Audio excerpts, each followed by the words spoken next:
Republic ദിനത്തിൽ രാജ്യം ഒരു ഹീറോയെ കണ്ടു.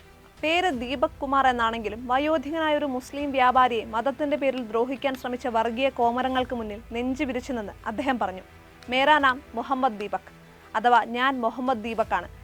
സത്യത്തിൽ ഹിന്ദുവും മുസ്ലിമും ക്രിസ്ത്യാനിയും ഒക്കെയായി നാം ഏറ്റുചൊല്ലി ഉപേക്ഷിച്ച ആ പ്രതിജ്ഞ ദീപക് ഒരു അഗ്നിപരീക്ഷാ മധ്യേ പുറത്തെടുക്കുകയായിരുന്നു. എല്ലാ ഇന്ത്യക്കാരും എൻ്റെ സഹോദരി സഹോദരന്മാരാണ്.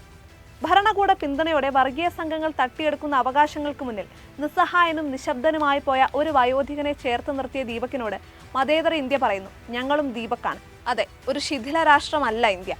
ഉത്തരാഖണ്ഡിലെ കോട്ട്ദ്വാറിലാണ് സംഭവം. 70-കാരനായ വക്കീൽ അഹമ്മദിന്റെ ബാബ സ്കൂൾ ഡ്രസ് എന്ന കടയുടെ പേര് മാറ്റണമെന്നാവശ്യപ്പെട്ട് ബജ്രംഗ് ദൾ പ്രവർത്തകർ എത്തിയതോടെയാണ് പ്രശ്നങ്ങൾ തുടങ്ങിയത്. കോട്ട്ദ്വാറിലെ സിദ്ധബലി ബാബ ഹനുമാൻ ക്ഷേത്രത്തിന്റെ പേരിന്റെ ഭാഗമാണ് ബാബ എന്നും അതിനാൽ കടയുടെ പേര് മാറ്റണമെന്നുമായിരുന്നു ആവശ്യം. ഒരാളുടെ കടയുടെ പേര് മാറ്റാൻ പറയാൻ ആൾക്കൂട്ടത്തിന് അവകാശമുണ്ടോ എന്നൊന്നും ചോദിച്ചിട്ട് കാര്യമില്ല. അതാണ് സ്ഥിതി. ഈ ആവശ്യം അവർ മുൻപ് ഉന്നയിച്ചിരുന്നു. രാജ്യത്ത് മതേതര ജനാധിപത്യ ഭരണഘടന സ്ഥാപിതമായ റിപ്പബ്ലിക് ദിനത്തിലും ബജ്രംഗ് ദള്ളുകാരെത്തി വക്കീലിനെ ഭീഷണിപ്പെടുത്തിയതോടെ സമീപത്തെ കടയിലുണ്ടായിരുന്ന ദീപക് കുമാർ വിവരമന്വേഷിച്ചു. ദീപകിനെയും അവർ ഭീഷണിപ്പെടുത്തിയെങ്കിലും സമീപത്ത് ജിംനേഷ്യം നടത്തുന്ന അദ്ദേഹം പിന്മാറിയില്ല. മറ്റുള്ളവർക്ക് ബാബ എന്ന കടയ്ക്ക് പേരിടാമെങ്കിൽ വക്കീൽ അഹമ്മദിന് എന്താ കുഴപ്പമെന്ന് ചോദിച്ചു. മറ്റുള്ളവർ ഹിന്ദുക്കളാണെന്നായിരുന്നു മറുപടി. തുടർന്ന് ബജ്രംഗ് ദള്ളുകാർ ദീപകിനോട് പേര് ചോദിച്ചു. അപ്പോഴാണ് അയാൾ തന്റെ പേര് മുഹമ്മദ് ദീപക് എന്നാണ്, എന്താണ് കുഴപ്പമെന്ന് ചോദിച്ചത്. ഇന്ത്യക്കാരെല്ലാം നിയമത്തിന് മുന്നിൽ ഒന്നാണെന്ന് പറഞ്ഞുകൊണ്ട് അയാൾ ചെറുക്കാൻ ഇറങ്ങിയതോടെ പിൻവാങ്ങിയവർ പിന്നീട് കൂടുതൽ ആളുകളുമായി എത്തി ദീപകിനെയും കുടുംബത്തെയും അധിക്ഷേപിക്കുകയും സംഘർഷമുണ്ടാക്കുകയും ചെയ്തു.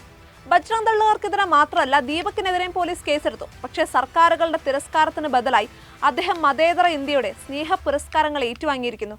ന്യൂനപക്ഷങ്ങൾക്കെതിരെ ഹിന്ദുത്വയുടെ ആക്രമണങ്ങൾ രാജ്യത്ത് പതിവാണെങ്കിലും ഒരു പാർട്ടിയുടെയും മതത്തിന്റെയും പിന്തുണയില്ലാതെ ഒറ്റയ്ക്കൊരാൾ ഇത്തരമൊരു ചെറുത്തുനിൽപ്പ് നടത്തുന്നത് ആദ്യമായാണ്. ദീപകിനെതിരെ സമൂഹ മാധ്യമങ്ങളിൽ വർഗീയവാദികൾ ഉറഞ്ഞു തുള്ളുന്നുണ്ടെങ്കിലും അദ്ദേഹത്തിന് പിന്തുണയുമായി വലിയൊരു വിഭാഗം മനുഷ്യരും ജാതിമത ഭേദമില്ലാതെ രംഗത്ത് വന്നിട്ടുണ്ട്. ദീപകിനെ രാജ്യത്തിന്റെ ഹീറോ എന്നാണ് രാഹുൽ ഗാന്ധി വിളിച്ചത്. പക്ഷേ BJP നേതാക്കളാരും അദ്ദേഹത്തെ അഭിനന്ദിച്ചതായി കണ്ടില്ല. സർക്കാർ പിന്തുണ കൊടുക്കുകയോ അക്രമികളോട് അരുതെന്ന് പറയുകയോ ചെയ്തില്ല. എങ്ങനെയാണ് രാജ്യത്ത് വർഗീയത വളരുന്നതെന്നറിയാൻ ഇതൊക്കെ നിരീക്ഷിച്ചാൽ മാത്രം മതി. കോട്ട്ദ്വാറിൽ സമാധാനം പുനഃസ്ഥാപിക്കാൻ സർവകക്ഷി യോഗം വിളിക്കേണ്ടി വന്നു. ബാബ എന്ന് പേരുള്ള കടയുടെ പേരിൽ 3 പതിറ്റാണ്ടായി ആർക്കും ഒരു പരാതിയുമില്ലായിരുന്നു. എത്ര അപകടകരമായ സ്ഥിതിയിലേക്കാണ് രാജ്യം കൂപ്പുകുത്തുന്നത്. പർവ്വതങ്ങൾ, മരുഭൂമികൾ, കടൽ, കായലുകൾ, നദികൾ, ഹരിതവനങ്ങൾ, ചരിത്രമുറങ്ങുന്ന ആരാധനാലയങ്ങൾ, നിരവധി മതങ്ങളിലും ജാതികളിലുമായി സഹവർത്തിത്വത്തോടെ കഴിയുന്ന 140 കോടി മനുഷ്യർ. ഇന്ത്യ പോലെ മറ്റൊരു രാജ്യമില്ല. സ്നേഹത്തിന്റെയും സാഹോദര്യത്തിന്റെയും പുണ്യഭൂമിയിലേക്ക് നുഴഞ്ഞു കയറുന്ന തീവ്രവാദികളും ഇഴഞ്ഞു കയറുന്ന വർഗീയവാദികളും നമ്മളോട് ആവർത്തിച്ച് പറയുകയാണ്, നമ്മൾ ഒന്നല്ല എന്ന്. പക്ഷെ ദീപകിനെ പോലെയുള്ളവർ തിരിച്ചു പറയുന്നു, നമ്മൾ ഒന്നാണെന്ന്. ഇത് കേൾക്കുന്നവരും ഏതു പക്ഷത്താണെന്ന ചോദ്യം അന്തരീക്ഷത്തിലുണ്ട്. യഥാർത്ഥ രാജ്യസ്നേഹിക്കൊപ്പം നിൽക്കാൻ നമുക്കും ബാധ്യതയുണ്ട്.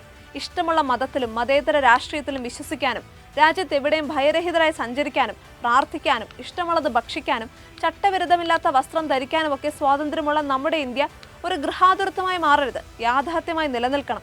ഉരുൾപൊട്ടലിന്റെയും പ്രളയത്തിന്റെയും അഗ്നിബാധയുടെയും മഹാമാരിയുടെയും കാലത്ത് നാം നിർലോഭം പുറത്തെടുത്ത സാഹോദര്യത്തിന്റെ സ്വർണ്ണ നാണയങ്ങൾ എന്തിനാണിപ്പോൾ മണ്ണിൽ കുഴിച്ചിട്ടിരിക്കുന്നത്?